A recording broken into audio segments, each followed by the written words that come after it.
Hello everyone, welcome to WebTech Tutorials. Today's tutorial is about how to log in PHP with Facebook.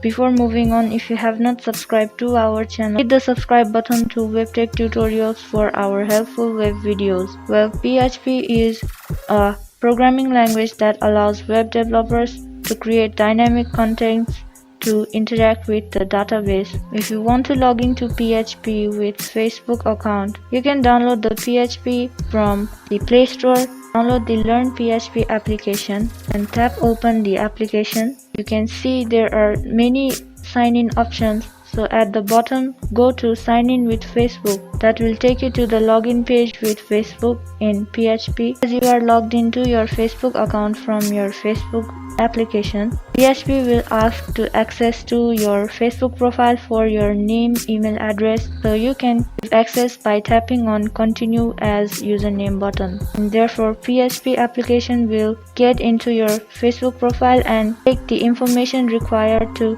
create the account and log into the PHP account here.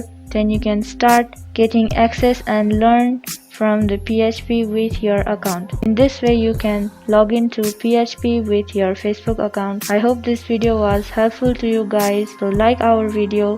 Thank you for watching our video till the end. Subscribe to our channel WebTech Tutorials. Also hit the bell icon for more upcoming videos. If you have any suggestions or questions, you can mention them in the comments.